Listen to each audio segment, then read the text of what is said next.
दोघांमध्ये आपला फरक काय आहे, तर याच्या वजनांमध्ये फरक आहे, लक्षात ठेवा. डंबेल्स आपण ज्यावेळेला पकडतो आपण हे ते मध्ये पकडतो आणि याचा जो रेजिस्टन्स आहे हा डिवाइड झालेला असतो आणि याची जी मुवमेंट आहे ते एका लिनियर मुवमेंट होत असते. ओके, यामुळे आपण इझिली ते उचलू शकतो, नियंत्रित उचलू शकतो आणि आपल्याला पाहिजे तेवढं आपण वजन हे उचलू शकतो. परंतु मुदगल जे आहे याचं जे वजन आहे, याचा जो रेजिस्टन्स आहे हा एका साईडला आहे. ज्या पद्धतीने किंवा जेवढ्या प्रमाणात आपण डंबेल्सचं वजन उचलू शकतो तेवढं आपण मुदगलला उचलू शकत नाही, कारण याचं जे वजन आहे हे एका साईडला आहे, लक्षात ठेवा.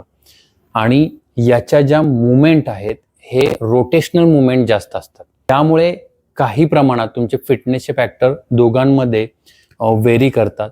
या दोघांमध्ये तुम्ही कोणता टूल वापरू शकता तर डिपेंड आहे तुमचा गोल काय आहे. प्रत्येकाचे फायदे हे वेगवेगळे आहेत. मी कोणाशीही कम्पेअर करत नाही, फक्त तुम्हाला एक माहितीसाठी हे मी तुम्हाला याचं दोघांमध्ये कम्पेअर करून सांगितलेलं आहे. धन्यवाद.